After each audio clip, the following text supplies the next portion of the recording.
All right, welcome everybody to another episode of Into the Storm. Thank you to VIP Mortgage for allowing us to work in this beautiful space here, and our sponsor. And our other sponsor is Bison Ventures, Informed Mortgage Lending. And we have one great new sponsor, and it is Muscular Movie Men. Have you guys ever used them before? Yes, we have. Oh, then you know. Yeah. Yes. So those are our good friends and our referral partners as well. So they are a proud sponsor of Into the Storm. So Trisha Madrid over here, she's our podcast producer, and we've got Trey Maroff, my nephew and godson, who does the podcast engineering.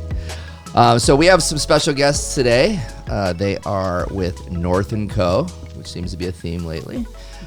We have Alan Studebaker and Melissa Massey, who goes by Melo. Some people may know her as Melo. So thank you for coming. Appreciate it. Thanks for inviting us. Thank you. You bet. Well, Melissa's a little nervous, so everybody be gentle with her.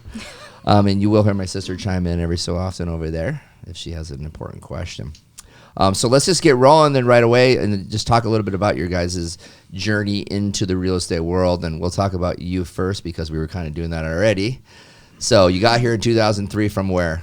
From south of Seattle, a little town called Puyallup, Washington. Puyallup.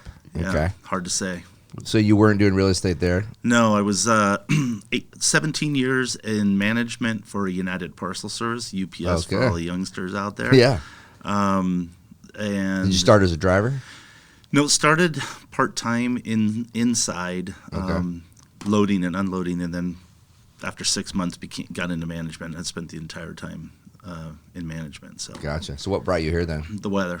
Okay. Yeah. You're like, I'm done with the rain. Yeah. And And the climate at UPS changed when we went public. Prior to that, it was really a partnership, a true partnership. And when we went public, it changed. We reported to Wall Street numbers all the time. Yeah. And people stepping on each other. It became corporate America. It was exactly right. Did you have people out here that you knew, or? Nope, not a single You're person. just like, I'm just going to pick up, and this is where I'm going to go? We vacationed here many times, played in golf tournaments down here, fell in love with it, went home after Labor Day weekend. The two of us said, Arizona seems pretty cool. Yeah, right. And so the whole point was that if we were going to retire somewhere, let's do it now. Let's go to where we want to retire, and Scottsdale was it. Yeah. And so Andrea and I have been married for 33 years. We haven't made a lot of mistakes. And this is the best thing we've done. This is 2 in a row of these happy marriages. I was just thinking. Yeah. And I want to point out that they actually really like each other still. Yeah. Not like just married, like into each other. Well, John and married. Amy, by the way, same thing. Yeah. He's like, oh, she's my best friend. I love her. I could spend every day with her all day long. And we're like, okay, cool, man. And that's rare. I mean, I can say that Andrea is my best friend, and that's awesome. Yeah, it's cool. And you're his second best friend. Yes, my. She's your work also wife. one of my best friends. Yeah. There are times when I'll start to say something and I'll say Melo's name. Yeah. And it's just, I mean, Not at the 'cause wrong We're times. all Yeah. really close, so it's good. Yeah, no, it's funny because the first time when I went to the dinner that you guys had last night that I missed, when we did the second story, I had just heard from somebody else that you and Andrea are like the funnest couple to be around. And someone had been on a trip with you guys. I can't remember who told me that, and that's the first thing I said to Andrea when I saw her. I heard you're really fun. She's like, I'm not that fun. I was like, Well, we like to have fun, yeah. no, that's great. And you guys can go do stuff you guys went to Cabo last year that was really fun. Yeah. I'm going this time. We have lots of Cabo. Was that a trips. birthday trip or what was that for? No, That was just to Cabo. go. We did Cabo for your birthday. Yeah. For 40. Okay, I think that Yeah. was your birthday trip. Yeah, and then we did Cabo last year with a big group, just at a place that we are membership down there. So, Where's that? Diamante. Oh, It's a cool. golf club. Nice. It's beautiful. Alan does Okay. Cabo 6 times a year. Does Let's he? just be honest. Yeah. I'm going in March and April. So this year. So Okay. we'll have to Yeah. hook up while we're there. You might be there since you go this much. All right, so you come to Arizona and you're like, all right, so I'm gonna get into real estate. Was Andrea working, or like how did that work? So yeah, that was the blessing in disguise. She was able to transfer with her company, which was Nextel at the time. She was in corporate sales, so we had an income coming in while I was getting this business going.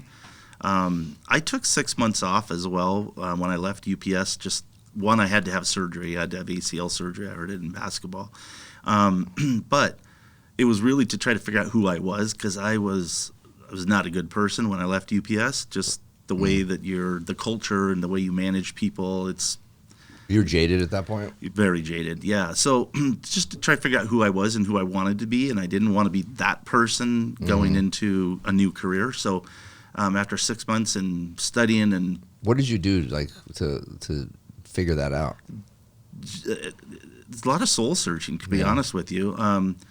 Andrea was working. I didn't have a job. I'd lay by the pool, study real estate, and then stop and ponder and just try to figure shit out, you know? And it worked out. It worked. It made me realize that to find the goodness in everybody, where at UPS, and I don't want to bash on the company because I still love UPS. I love what they do and all the rest of it and what they taught me. But you don't always find the goodness first. You find what the problem is, and then and that's managing by negativity, right? Yeah. Whereas what we do, it's always positive. Yeah. How do you love? How do you embrace somebody? How do you bring out the goodness in them? Yeah. And I think that's where our success comes from. Is we do that with everything that we do. It's obvious, so it's kind of like, it's strange to hear. It's strange to hear that you would even say that you had to like figure yourself out because you weren't a good person, because I think you're known as like the greatest person. So you know what I mean? Am I wrong? I can't imagine it. Like I literally cannot imagine the other version of him, but I think that's what makes him so extra special now. Yeah, I'm not saying that I wasn't fun and that, but when I would get to work, it was no bullshit.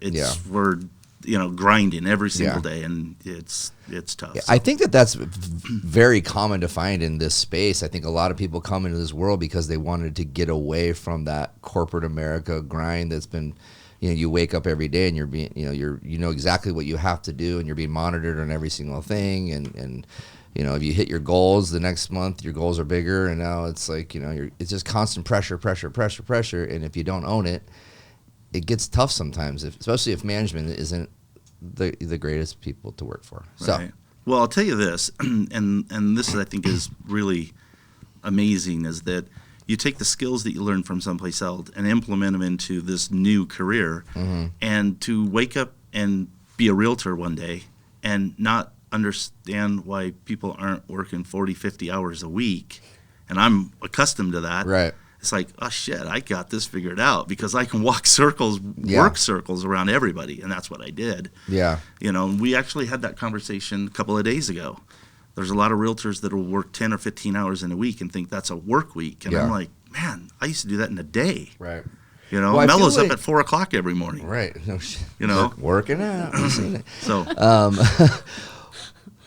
But I feel like it's because it's the same way in this space too, right? I feel like a lot of people just don't know what to do, right? So they're like, well, I don't have anything to do today because I've done everything I can do, so I'm just going to stop for the day and I'm going to go to the bar or go to the gym or something like that. And there's not enough time in the day. If you really want to be doing stuff, you can work 24 hours a day. Yeah. Lack of structure, I think, with agents and mortgage people as well.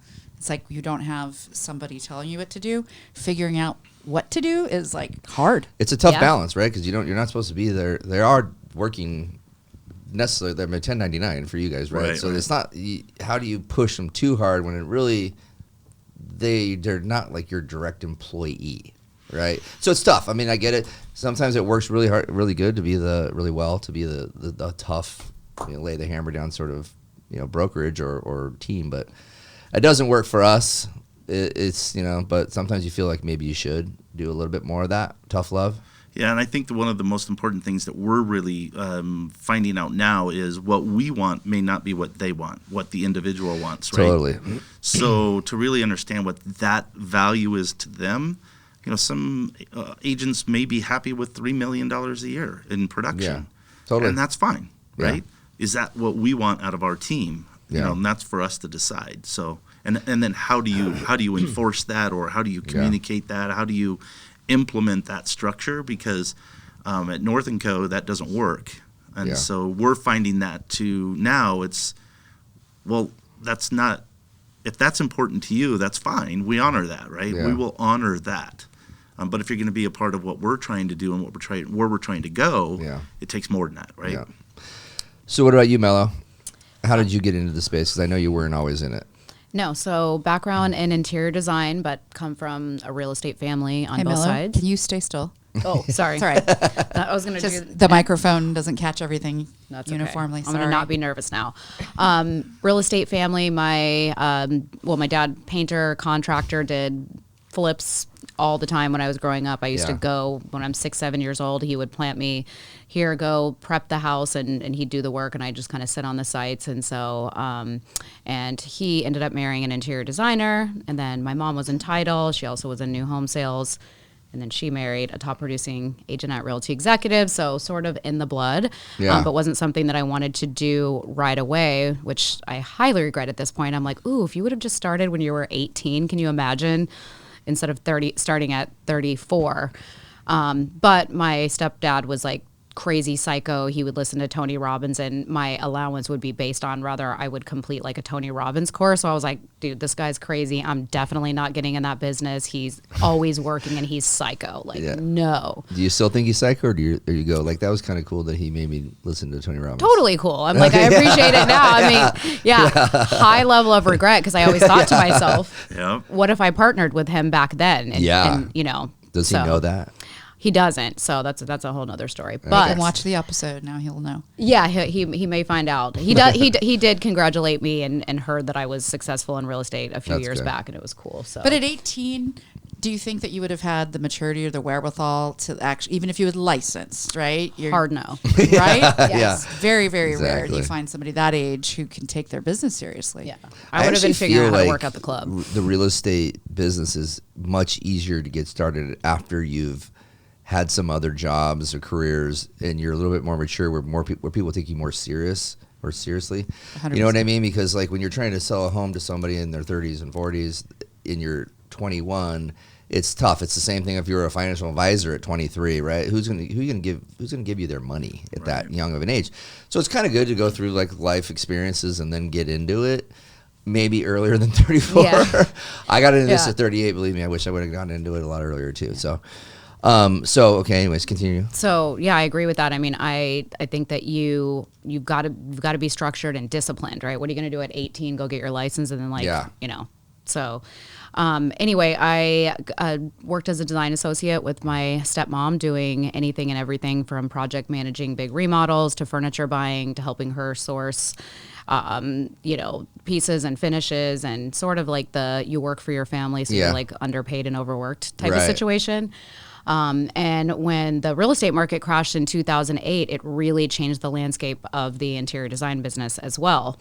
And that was sort of when HGTV started getting really big, and you had all of these like wholesale sites, and number one, everybody was broke. They didn't want to spend any money. Right. And then you were really only working for really high end, big jobs that were for working for really difficult people, and it changed the business. It wasn't as fun. You would go source beautiful materials, and they'd be like, "Oh, I can buy that at Home Depot," and you're like, "No, what are you doing?" Right? So I started to just get a little bit frustrated, and the passion wasn't there anymore. And I always knew that I wanted to get my license, so I put together a really disciplined plan for myself financially, because I knew I wasn't like everyone else who went to real estate school and thought that I was going to like come out, sell $1 million home and get a 3% commission.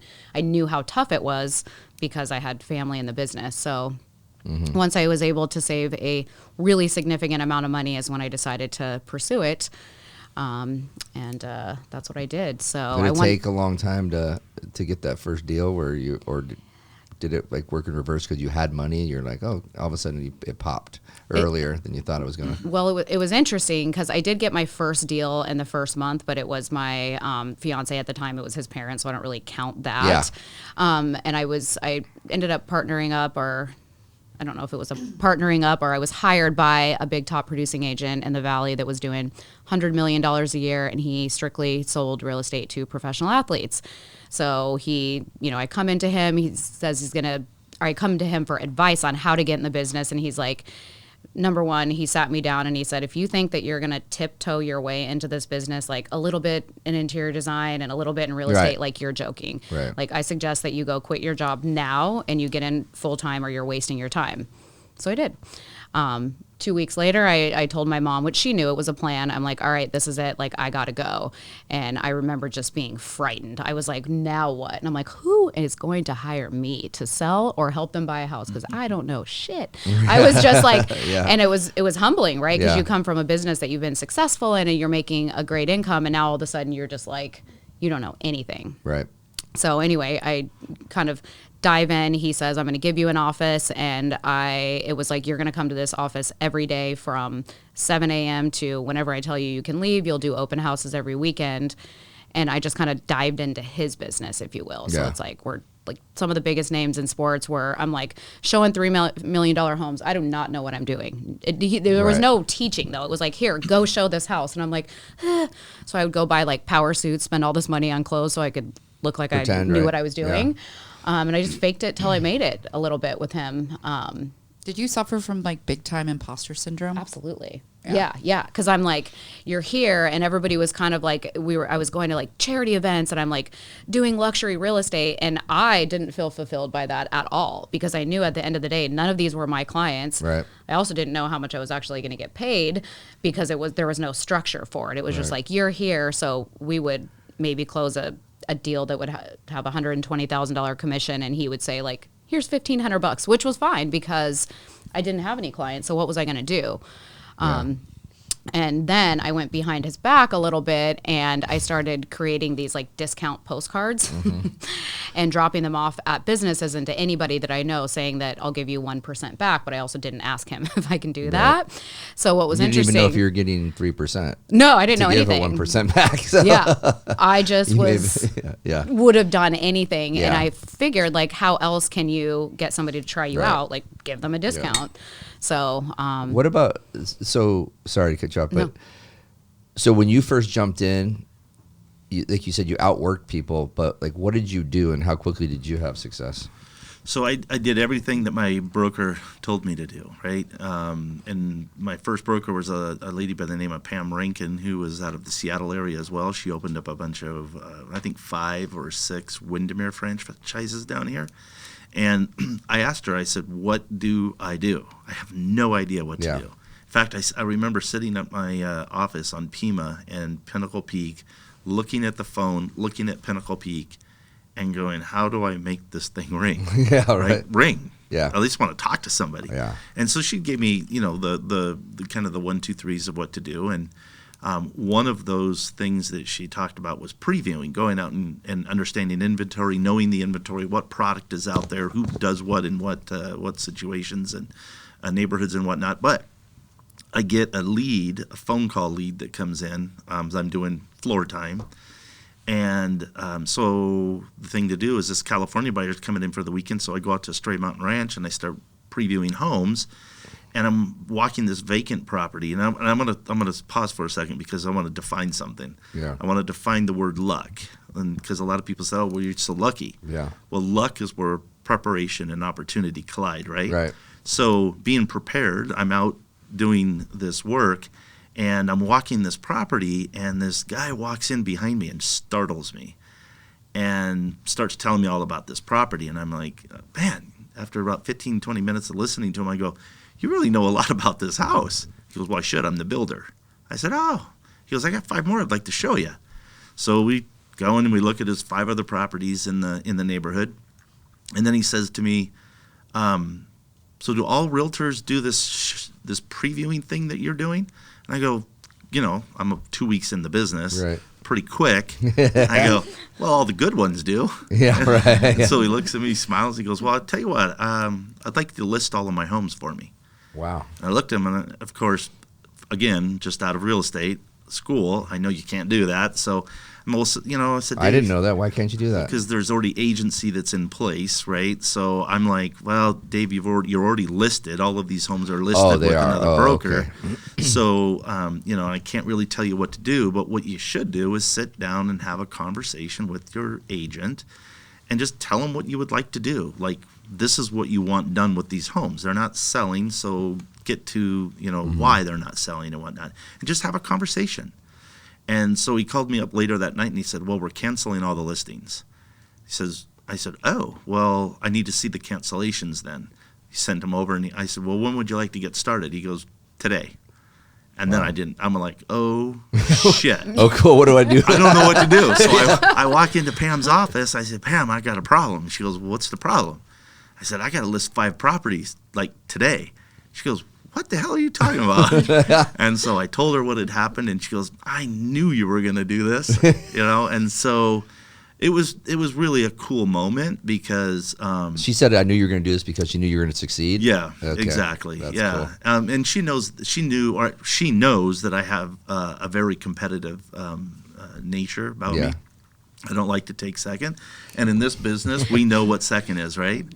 In our business, second is a thank you, first is a commission check. Yeah, right. And repeat business and all the rest of it. But anyways, so what I ended up doing is I live in Cave Creek, and that's Estrella Mountain Ranch in the custom home site section. I set up a system where we did an open house. I personally did an open house 93 days in a row, driving from Cave Creek out to Estrella Mountain Ranch. Did you like do a different house every day? I set one of them up as a model home, and then from there we had that as the model. And then if somebody came in and it didn't work or they wanted something bigger, whatever, we would take them to those homes, right? Okay. So it kind of set it up just like what a normal model home would be, right? Yeah. But I also realized at that point in time that real estate will destroy marriages if you're working 50 hours a week in this business, right? Because the phone doesn't stop ringing. So at that point in time, I had met this older gentleman who was also from Seattle, very successful. And I said, hey, why don't we do this together? Let me share this with you. So we shared it, and we took turns. We worked together. We took turns. Now, keep in mind, I'm 35 at the time, and he's 60. And he's got a lot of gas in the tank, which I was really impressed with, right? Yeah. He's grinding with me 6-7 days a week, and I was like blown away by this guy. His name is Rick Yakel, and we're still good buddies today. We formed a corporation and ran that for quite a while, a real estate, right? So from there, we would have competitions out there. And this is 03, 04. How many homes, how many lots can we sell this weekend? Wow. And it was fun. It was a lot of fun. So that became like your primary spot, huh? It was until I got to meet the registrar of contractors one day where I was deposed. And at that point in time, I said, well, I don't really want this. I don't want to, as I was saying earlier, I don't want my name dragged through the mud. I learned early on that in this business, you have one thing, that's your reputation. Yeah. And it's pretty hard to forget my name. Smith or Jones or, So anyways, I then had an opportunity to meet with another builder and put together a deal with him where my sales price went from anywhere from $5 to $650 in the Estrella Mountain Ranch to $2 million in North Scottsdale. And I spent 4 years working with this other builder, not in his company, but like a subsidiary of his company, helping them do resales and things like that. And that was another great experience with a very knowledgeable guy who's been in the business for 40 plus, I'm going to say 50 years now. And every time I sit down with that guy, we learn, right? Yeah. We learn something. Can we say who it is or no? Yeah, his name is Gary Harr of Luxor Homes. Okay. And he's amazing. And he builds mostly in North Scottsdale? Mm-hmm. Yeah, he still does. And today he is another guy that's got a lot of gas in the tank. Yeah. Is he in his like mid 80s? Yeah, I'm gonna say he's 80. Yeah. He's awesome. And just a wealth. I mean, and I would challenge this to anybody who's listening. That would be find people that have this knowledge and take them to lunch. Yeah. Go get a glass of wine, smoke a cigar, and listen. Right? Listen, because they want to pour into you, and Gary poured into me, and I'm forever grateful for that. So were you selling custom homes in like when like DC Ranch was just getting built, and like was it that north or where was it at? Yeah, so north it would be off of Happy Valley and past Alma School. Okay, like Desert Highlands area. Yeah, exactly. Yeah, the neighborhood is called Sonoran Crest. Okay. And then from there I worked all of the individuals that were coming in to build a home with Luxor Homes. I would go and do the resale side of their home. So ended up doing several homes in Saguaro Highlands, Greyhawk, all of these other neighbors that the buyer was selling. I would get that business. And then eventually Gary was happy with what I was doing there, that I would actually get to sell some of his spec homes for him as well. Nice. So how did you two connect then? So when the previous relationship, I decided to end it. I thought I didn't really do any research, right? I don't know what I'm doing. I'm like, cool, I'm just going to work for this guy. And then over the course of the 18 months I was with him, I didn't appreciate some of his business practices. And I thought that all realtors were crazy and that they kind of made their own rules. And I was like, no, I'm not working for nobody. I mean, I went and I immediately I went to HomeSmart because it was like, where are you going to hang your license? I had a listing. And then I got TJ. So the partner that I had, he had a car service driver who happened to be a driver for Alan and one of his really good friends. And he knew about... That's because Alan was balling selling those custom homes. Yeah, I mean, he was, yeah. Yeah, I wish. I mean, so I called TJ and I'm like, oh my gosh, I left such and such. And, and he's like, oh, you got to meet Alan Studebaker. And I was like, hard no, absolutely not. Yeah. I'm going to work for myself. Like, I'm scared of all these men. I don't know what's going on. These realtors are crazy. So anyway, I then realized that nobody taught me how to build my business. Like, I was doing business. I think during that time period, had done like 39 deals. So I was like this really experienced rookie with zero clue on how to build a real estate business. So I think I sat at home for maybe 2 months every day. And I'm like waiting for the phone to ring. I was like, oh, it doesn't ring. Like, what's happening? Now I've sold the listing. I can't do an open house, which I didn't really know how to do. And so anyway, I reluctantly at the time agreed to take the meeting because I was like, I have to figure something out. Like, I need help. Yeah. And, we met. He had a different partner, other than me, obviously, at the time, that was very different from him, but I instantly loved Alan, and I kind of knew right away that I would work with him, but I did not want to just agree immediately. And so it was like I kind of wanted to be courted, not that I had anything to offer, but I wanted to see what the team had to offer if I brought my limited amount of talent over to the team. Very limited. And he would invite me to masterminds and tell me what was going on and here, come on our team meeting. And I was like, oh. So then obviously I agreed to come over, and we immediately were just it was night and day. He brought me in. I had an opinion. He was teaching me things. I didn't even know what the market was about. I was like, oh, how does this real estate market? I know how to buy and sell homes, but explain the market to me. And so he was your coach. Oh yeah. Educator. Tricia, you have something? So one thing that Alan said to me during the pre-interview was that, so you may not have thought that you brought much to the table. He disagrees, right? Your innate motivation, you're determined. And one thing that I loved that he said, I think the world would benefit from more people like this. You listened and then you actually took action, right? Because a lot of us consume education in some form or fashion. We're like, oh yeah, I should do that. Yeah. But you actually did it. And that was I think that was what sold you. Yeah, 100%. Did you bring her on as a buyer's agent at the beginning, or was she just another team member? What was her role when she first came over? Just an agent for the team, or what? Yeah, team member. Yeah.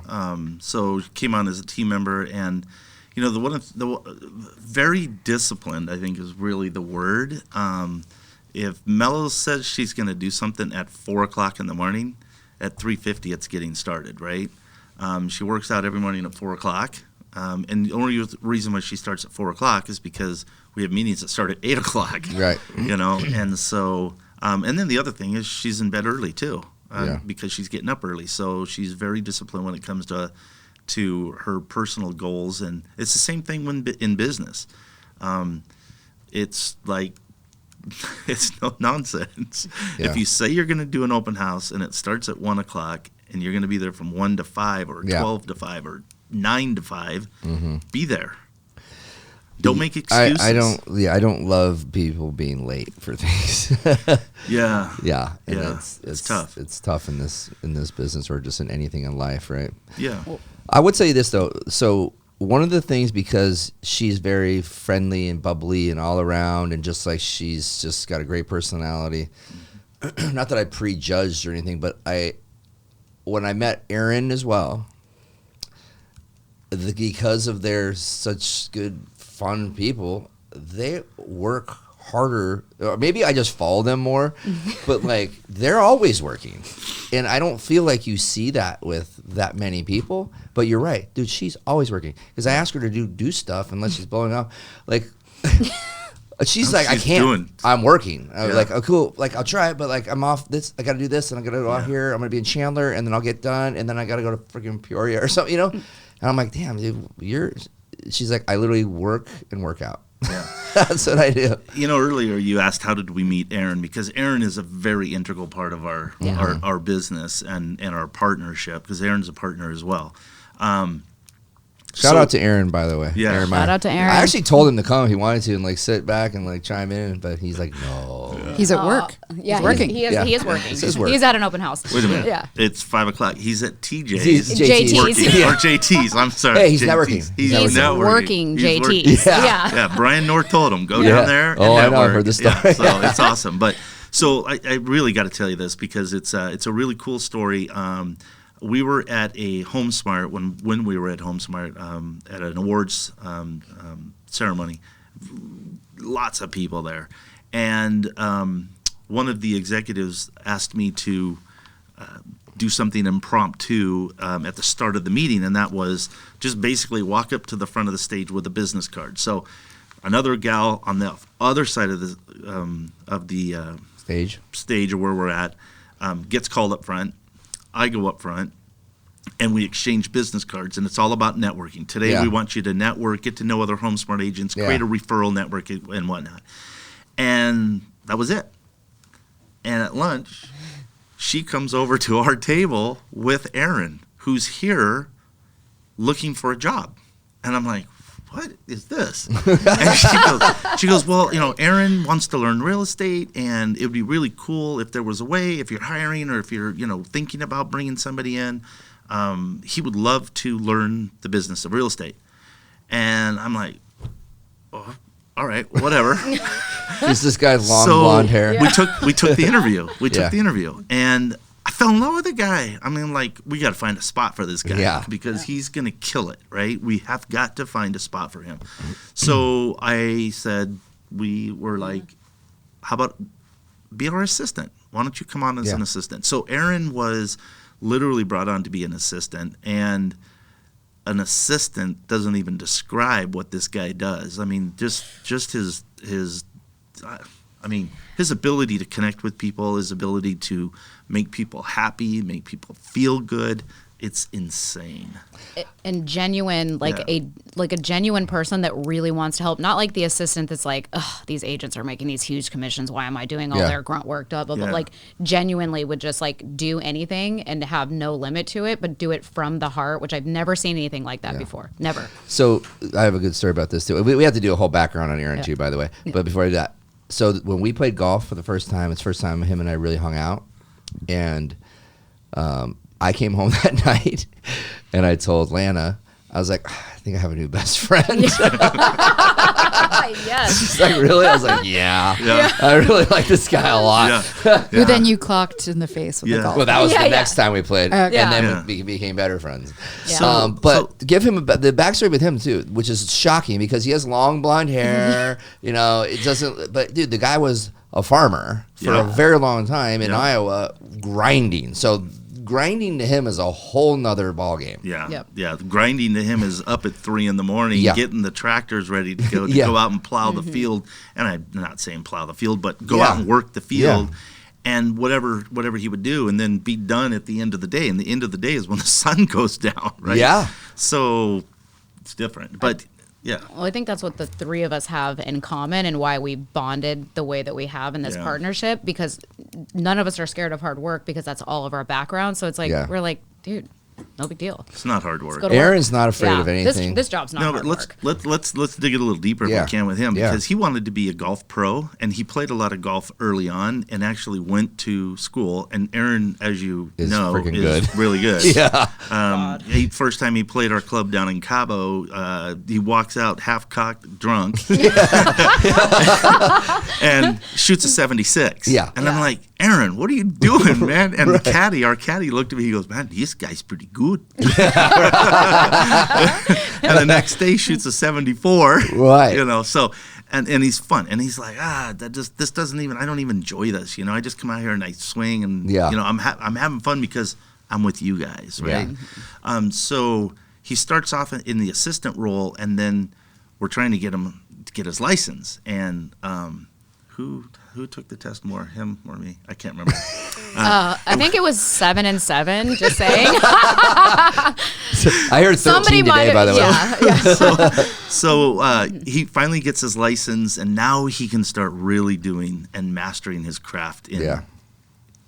His craft is really human connection. Yeah. Right. He connects with people so well, and he's not a salesperson. So for those that are listening, you don't have to be in sales. You just have to take care of people to be successful in our business. And he did what was the sale last year? It was I think Corey's was 3.3 $3.3 million home last year, and he's in escrow right now on a $5 million deal. And I've not sold a $5 million deal yet. Right? And I'm like, but I'm at the same time, I could not be happier for him. For what he's doing. And how is he getting these deals? JT's? Part of it. Part of it. It's so interesting. A lot of the people from Iowa have a lot of money. And I think what's cool about Aaron, he's like this chameleon. He can just fit in everywhere. I mean, he's like long blonde hair farmer, but then he knows more designer brands than me. He's like, oh, my Tom Ford sunglasses, but he's not like weird about it. So he has this swag that enables him to connect with everybody. And I think they're not threatened by him. So high net worth people will gravitate towards him. Yeah. And yes, some of the business has come from JT's, but this is from somebody, deal now is from someone back in Iowa. Yeah. Like an old friend or something like that, right? Yeah. That came in. Cool from story. A town with 300 people and not a single stoplight. Yeah. It's crazy. You got to meet this guy. Yeah. You should have him on the podcast. Because the first time I met him, I saw him. I shouldn't say I met him because I was like, this guy. The long hair, the sunglasses on inside. It was at Top Golf. I was like, who is this guy? And then we started playing we played golf that day, and he was so freaking good. And then he tells me that he's been a farmer, which looks nothing like a farmer at all. I'm like, dude, you're a farmer? He's like, yeah, I'm a farmer from Iowa. So basically, he's like, I'm a hick. Like, basically, I'm like, redneck. What are you? Like, this is the weird. Like you said, he is a chameleon. So then we're at Arizona Country Club, right? He knew everybody. I was like, well, he was like, all these people hang out at JT's. Because Brian North told him to go to JT's one day. They went together or something like that.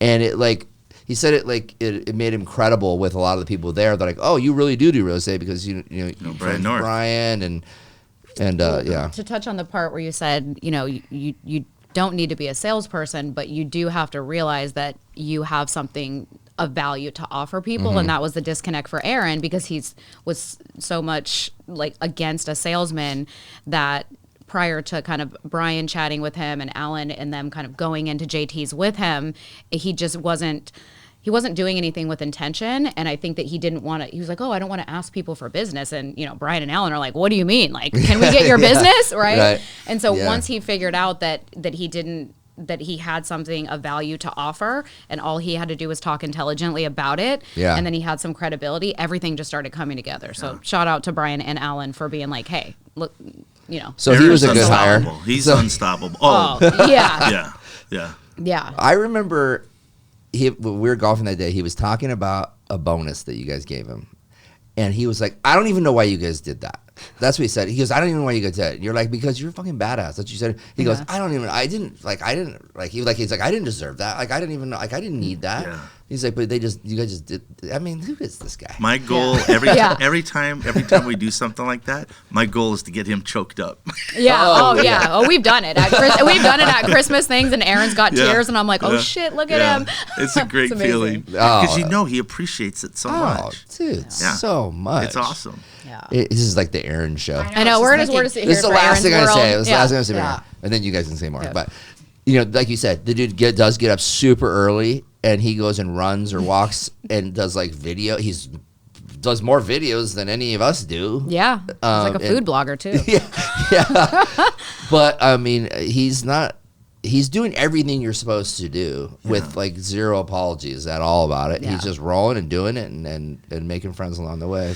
Yeah, and he's had a life-changing event that recently took place that's now kind of bringing him out even more. I mean, he's starting to bloom, and that is very exciting to see, right? Yeah. The potential in him is unstoppable. So yeah. Watch out for Aaron Meyer, everyone. Yeah. Aaron Meyer, Aaron Meyer podcast. Yep. So put Aaron over here for a little bit. So you two though. So when did you guys decide? Like, when did you go? Okay, she's doing this well. I really want to like partner with her. Yeah, well, that is an interesting story because the partner that I was with ended up going back to corporate America, which was good for him and it was actually good for me as well. So he went back to corporate America, and so I was kind of, the partnership was all mine at that point in time. Yeah. And so as we were, growing and really getting busy, Aaron's on, Melissa's on, we have a handful of other great agents that are on that have been with us, been with me longer. Melissa, she came to me one day and said, "Hey, I'm thinking about going someplace else." And I'm like, "Oh boy, this isn't good." And what a jerk! I didn't know this was coming Aaron up. must have No, been this is not have been good. here. Yeah. And it wasn't what a jerk or anything like that. It was that there was like, I want to see what's going on outside. Grass may be greener, so let me go explore. And I didn't want that to happen, so I was like, fuck, I got to figure out what to do here, right? So I had some really good conversations with a bunch of key people in my life, and I said, "You're not going anywhere."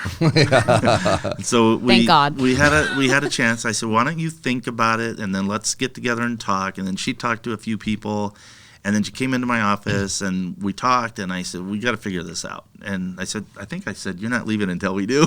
I wouldn't elaborate on what was going on at that point. So at that point in time, it actually had a lot to do with his partnership. So there was a little bit of frustration, and my frustration was for him because I was like, this is so unbalanced. Like this guy is not cutting it. For your boy. I'm looking out for Alan, and then I felt like I wasn't feeling challenged in the business, and so I thought to myself, like, it was more of a just like, okay, I've gone this far.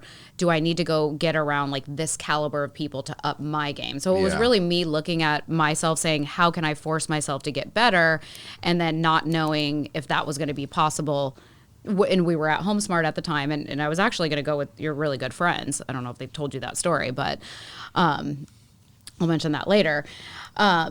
And so it had nothing to do with Alan. It actually broke my heart. I was telling Aaron in advance, and I'm like crying, and I'm like, I don't know. And I remember the day that I remember exactly where I was standing in my yard when I finally called you.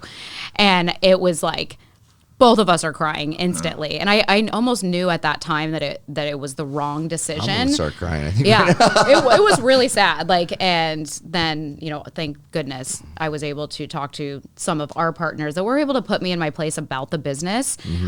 Somebody who's been in the lending world for 20 years is like, hey, let me talk to you about what you have going on here and what it's going to look like for you to explore something else. Like what you have is unique. And when he brought me in, it was like he really wanted me to be successful on my own, and he taught me everything, and I'd just sit back and he'd take me everywhere with him. So I'd be in the back of the car while he's talking to clients and I'm listening, just taking notes.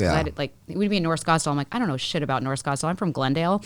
Yeah. And so Glendale. Yeah. It was just like, it had nothing to do with Alan. So I hate that moment for him to ever feel like it had anything to do with him. It was just like me being young and being like, oh, maybe I should go do this or that. Which is very normal, right? Right. People seem to do that quite a bit, but it's good that you figured out not to. And you know something that's interesting about it is at UPS we always talked about grooming people to take your spot, right?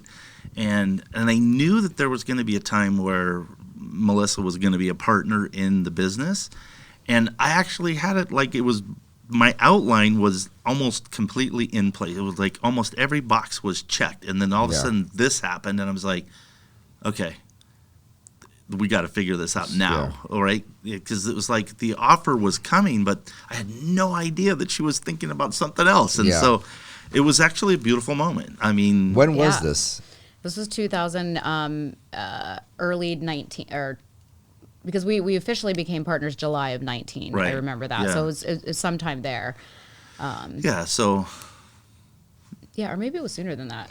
I So don't know. do you guys have defined roles now as partners, like what you do for your team, or are you still like leading the meetings and stuff, or do you guys both do that? We both do it. We both do it. Yeah. So we both lead. The agents one agent may feel more comfortable going to Melissa, which probably most of them do.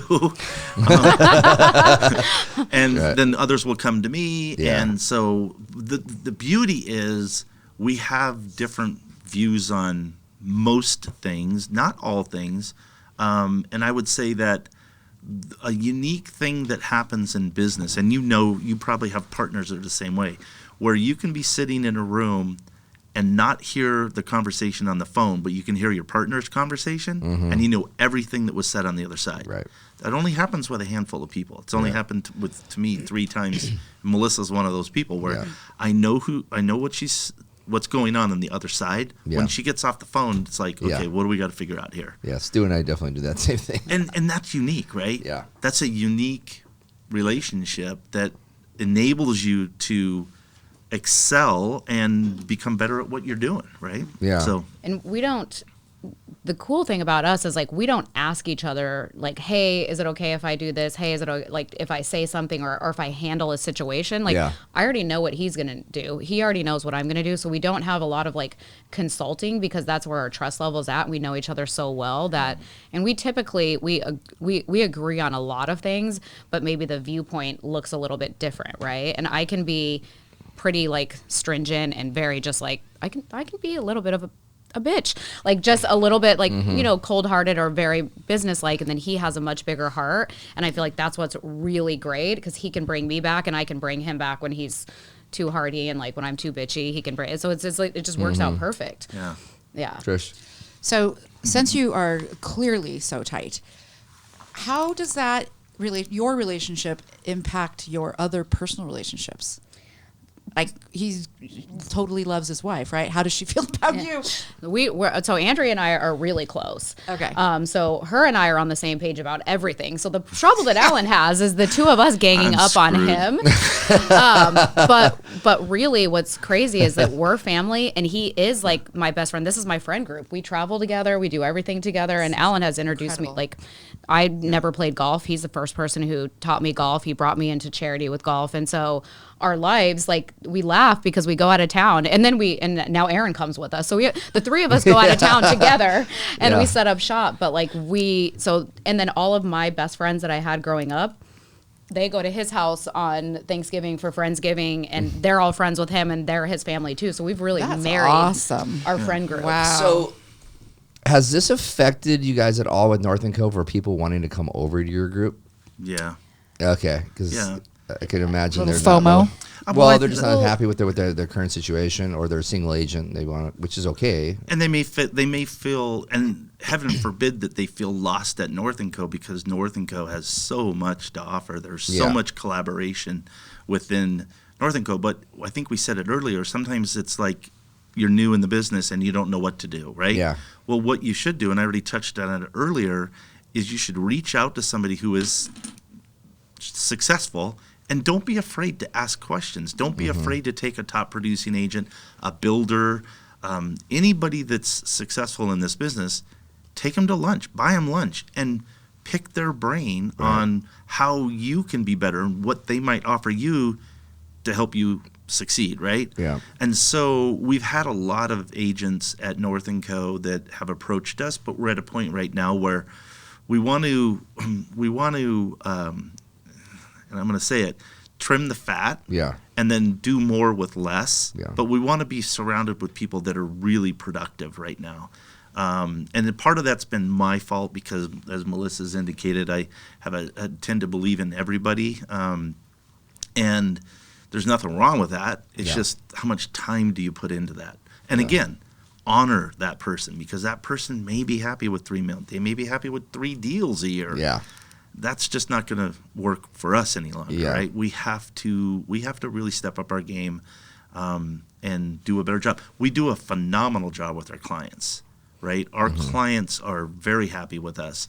It's how do we serve more of them, right? Yeah. That's what we want to do. So I'm thinking of one person. I'm not going to say his name, but at North & Co. that I feel like is grinding. Like, dude calls all day long, expired listings, all this stuff, and I had a conversation with him the other day. He's like, man, I'm at a point right now. Like, I don't know what to do. Like, you know, I'm running out of money. He had a successful career before he, you know, became over to be an agent. I think he's like a little over a year now. And how do you get somebody past the fact, like, if I join a team, I give up money? I think that's the biggest challenge. And I think for us, I'll let him finish, but we provide a lot of value, and we're really confident about the value that we provide. So it's like if someone comes in and they're interested and you don't see the value, we're not interested immediately, right? So so you have to be able to articulate that. And we've been working on that for with our business coach and she's really coached us on how to, you know, really put things on paper and how to do that. And I'll let you finish, but it's tough. It is tough. That's one of the reasons why I went to 100% house like HomeSmart, right? Yeah. But what I also realized is that HomeSmart's a great company. Matt has done a magnificent job. Yeah. Right? Amazing job. Matt's a friend, you know. It's not for everybody. Yeah. And we're not for everybody. What we do is not for everybody. If you want to take your game to the next, or take your business to the next level, you're going to have to invest in yourself. You have to invest in yourself. Yeah. I mean, our coaching program is $45,000 a year, and that's provided to our agents. And so when you look at that, that's an investment in you. Do something with it, right?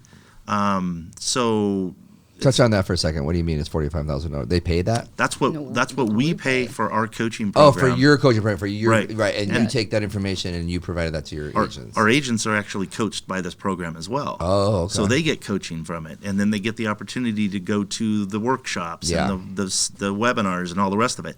So it's not that this money's going into a party fund. Yeah, this money's going, and ultimately, I truly believe, and this is another UPSism, is you continue to reinvest in your company. Yeah. UPS doesn't make it by flying old airplanes. Mm-hmm. They buy new package cars. They buy new buildings. That's how you get successful.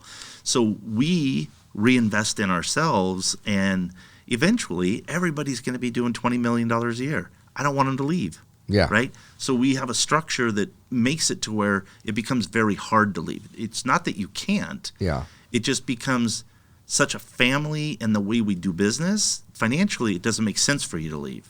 Yeah.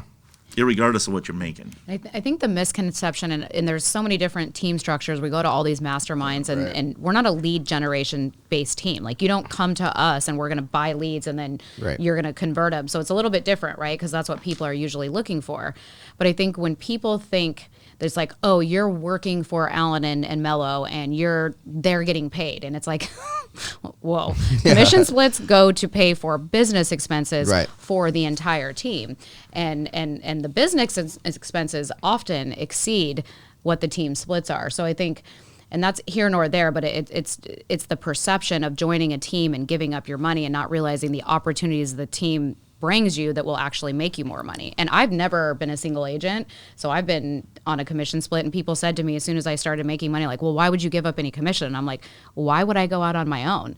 I'm like, what you're paying into your business expenses, you get back an opportunity times 100, right? And so for newer agents, I can see how it's like, oh, I'm not making money now, and then, oh, I go join a team, and then I get a deal, and I'm like, now I've got to give up X amount of percent, whatever that looks like. Yeah, and it is frustrating to even hear, because it shouldn't be that difficult to understand that you're going to get more business, right? Yeah. Because now you're not getting any business, right? Yeah. I mean, you're going to get more business, you're going to have more opportunities, and then you're also going to have like a team, family, so to speak, around to lean on, to help with, not spend your days alone struggling, right? Yeah. Trying to figure out how to get through it. Well, let's actually talk about why I started a team, because I think that's the most important thing, right? Yeah. The reason why I started a team with Rick back in the day was I didn't want to work 50 hours a week. I love to work, but I didn't want to work 50 hours a week. My wife didn't deserve to have me working 50 hours a week. She already had that guy when I was in Seattle. Right. So I've learned quickly that I need to leverage myself, leverage time. We're in the Dominican Republic on vacation, and Andrea asked me to go grab a drink, and she's on the beach. I was on the beach with her, but then I went to go get a drink, and there was an internet cafe. I spent 2 hours at the internet cafe working a deal. I come back with her drink, and she says, "Where have you been?" Right. And that's when that's all she said. That was an aha moment. Yeah. That was like, wait a minute, I'm halfway around the world. Right. I'm on vacation, and I'm not on vacation. Yeah. So now, when we go on vacation, the phone can be off. Business is still happening, and it happens for everybody on the team. We had a situation where we had a life-changing event that took place with one of our agents, and we took that agent's business over for that person, and we ran the business and continued to do business for that person and expect nothing in return. The only thing we ever ask for is that if I need your help, you're there for me. Yeah. Right? Yeah. You're there for me. And that's how our family works. Was this person not on your team? No, she's on our team. Oh, Yeah. I was going to say, geez. Yeah, no, she's on our team. He had to teach me vacation, because I was like, oh no, I don't do vacations. Like, all I do is work. I'm crazy. And so when I got with Alan, it was a huge value for me to learn that, like, I didn't have to answer my phone right away. Like, I could have somebody help. And so we really preach that to everybody. So if you're going on vacation, your entire book of business is going to be taken care of. And people often come back from vacations with 2 deals in escrow, right? That they didn't have to facilitate at all. So there's a huge value to that. It's like, do you want to have a good balanced life? And like, we're working all the time, but we're also doing all of the things that we want to do, right? Yeah. In between that, we just work really hard when we're working, and we're disciplined, and when we're here. But I mean, contrary to popular belief, everyone I talk to thinks I only golf. Yeah. Like, I hear people like, "Oh my God, you're just everywhere. You golf, you do all that." I'm like, "Whoa, I'm You go to actually the working gym at all the 4 time." and you golf. Well, and here's all the time. here's another beautiful thing, and that is when we have a client appreciation party, and one of my clients walks in, get a hug and whatnot, we talk, and then another client walks in, and now I'm talking to this client. When I look around the room and I see each one of my clients talking to Aaron, talking to Melissa, talking to Corey, talking to Lindsay, it's like they all know everybody because at some point in their transaction, they've touched that person. Yeah. And it could have been Aaron showing the home, Melissa showing the home. It doesn't matter. Everybody has a part or know, a position or a part in our team, and to see this magic happen, it's cool. It's pretty cool. Yeah. It's really cool. We have like regulars that come to our parties, and they'll even like Aaron and I, or if they've met other people, will get gifts from his clients. Yeah. I'm like, he's like, oh, so he comes with 4 gifts on the desk, and it's like, oh, it's from Sandy Ikowitz or whoever, and because That's we're all a good taking care of feeling. each other, it's awesome. And it's really important to understand, and this is probably the hardest thing for realtors to do, and it's 2 words: let go. Oh, for sure. Right? Let go. Yeah. I suffer from that. Yeah, you do. You absolutely have to be able to let go, and trust is the other word. Trust that everything is going to work. Everything's going to work out, right? Our Sandy's going to walk in, and she's going to talk to Aaron, and it's this connection because it's a family. Right? You're not going to go and steal your family's business. Some people do, but that's not what it's about, right? Yeah. Realtors are really, a lot of realtors think that I've got to be like territorial. Don't come in my sandbox and play in here because this is my sandbox, right? When you really should be open arms, come in, let me learn, let me share, let me learn from you, and go out and conquer, right? Because you do more as a team than you do as an individual. And I say this all the time. There's no magic sauce to this. No. Yeah. Right? The only person that I ever knew that had a magic recipe was Colonel Sanders. Yeah, right. I think he passed away. And A long time ago. but they're still in business. Yeah. Oh, yeah. Right? So you might think you have a magic sauce. I would share that Yeah. and be an ambassador of our industry and share to help the industry get better than to be this person who's got this great idea and that you're stuck doing it yourself, right? But in regards to like clients, it was funny because when the old partner that I had, he actually stalked me for a year after I left him and would go to the tax records on every sale that he had to make sure that somehow I didn't steal his clients. And it was like, he wanted like my phone before I left, and I come with Alan and he's like, oh, here's my phone, right? And it was just kind of like this open book. And I think realtors, they think like some don't want to join a team because they think that we're all competing against each other. I'm like, the only time we're competing is for a deal to get done, right? It's like compete, cooperate business. But everybody has their own clientele. So I think that really holds people back in this business because they're so scared to collaborate or share because something's going to get stolen from them. And I'm like, well, you can't steal my clients, but it really makes everyone go backwards, and it stunts their growth because they're so like protective of that book of business that they're afraid. Yeah. I mean, it's on the lending side, title side. I mean, you don't really want to lose your deals, but I happen to be just friends with a ton of lenders at other places, and I just don't give a shit. Yeah. So it is what it is. Like I know that the relationships that I build, that eventually you get deals, and everybody's there to help each other. And one may be there, one might be there. This might be a good person here, or maybe that we were together yesterday and you got a call and you're like, oh yeah, it's like top of mind. Trish. So the reluctance to join a team because of that fear of losing money, I hear it, I understand it. I used to be on a team, so it's kind of like you, Melo. I only know that environment. And people used to challenge me all the time because, our splits were huge, but I worked for a developer and they had the whole marketing team, blah, blah, blah, blah, blah. And one of the things that my broker used to say is, okay, if you were 18 years old and you were heading off to college, you'd expect to pay a tuition to attend school. So, in many respects, it's a blessing that they get to become a part of a team and get educated. And yeah, part of their commissions or whatever are going to go back to that team. But if you look at it from like a higher education standpoint, they almost should be paying you to learn. Now, I know that's like a very unpopular opinion, but there's a lot of like, it makes sense if you look at it like that, right? I mean, I have friends who are like nurse injectors, right? Like Botox and stuff, and they get paid insane amounts of money to fly around the country and teach people how to inject. Yeah. Well, and there's no initial investment to get into this business. Let's be honest. I mean, it costs a couple of $1,000s to go to real estate school, and then you get planted. How much do you have to pay to take the test 7 times? Oh, whoa! That wasn't me. I have to get a calculator. Didn't you just keep continuing? Yeah.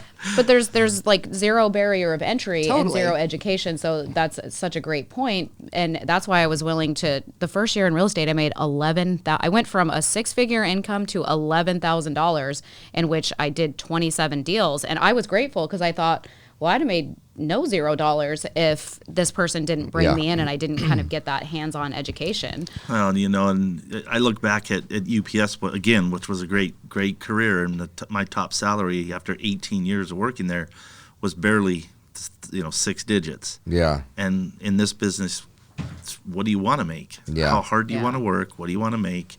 Mm-hmm. That's the most important thing, right? And again, I will say that money is not the most important thing. The most important thing is being happy and working with people that you love to be around. Yeah. That is what makes what we do so much fun, right? It's because we all enjoy being around each other. Yeah. I mean, there are many, many, many, many times at the end of a conversation, and it doesn't matter who it is on the team. Aaron, I mean, hey, I love you, bud.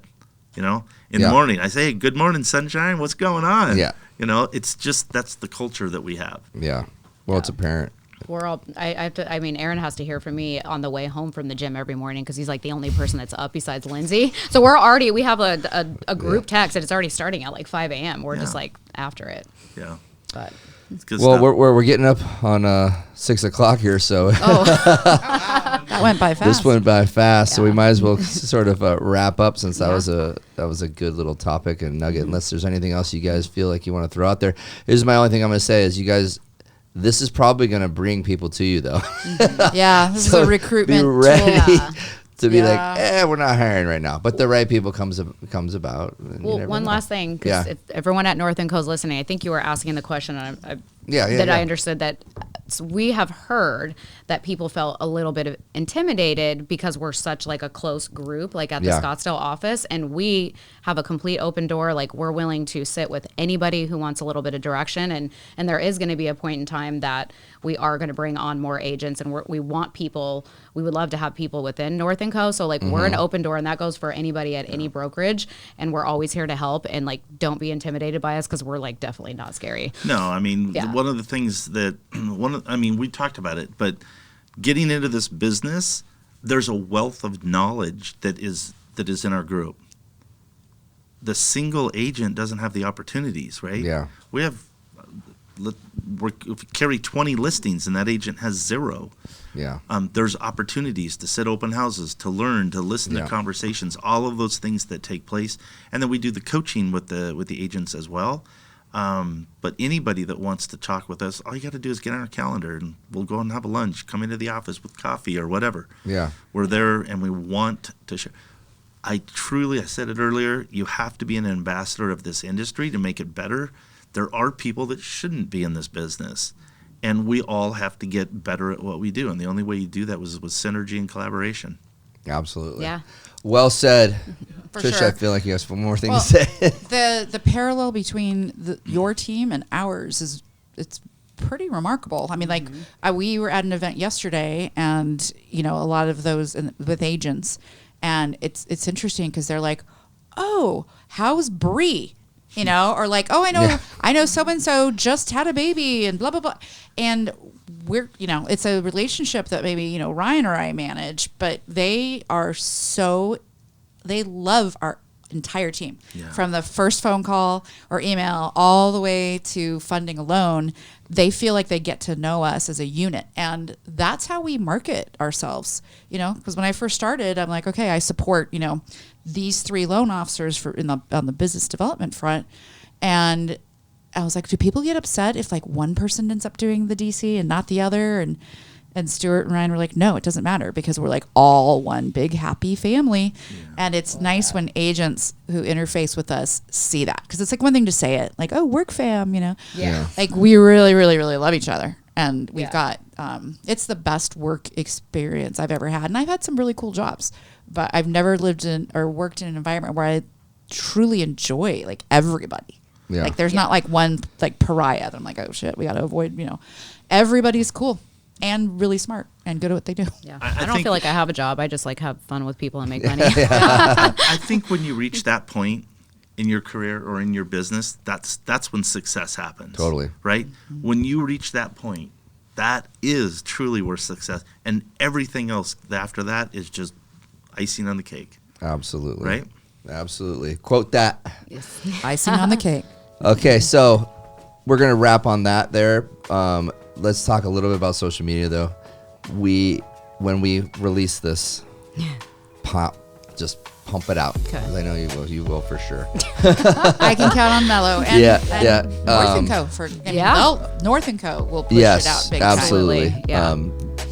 And for everybody else out there, please go to our YouTube channel, Into the Storm, like and subscribe, ring the bell, and do all our social media platforms, Into the Storm. And check out our Bison Ventures Instagram page as well. Share with your friends, everybody, please. We want to grow this so it's big enough so it's worthwhile for everybody who comes on, right? Yeah. And for us as well. We're trying to grow our business and our platform, and this is something that we do for fun because it's a good time. We get to hang out, and you get to know people way better than you did, right? Even if they're really close friends. It's just a cool thing we get to do, and so we spend a lot of time and effort into doing it and energy. So please help us grow this. We really appreciate it. And with that being said, thank you again, and we'll see you guys later. Thank you you for having us. Thank you.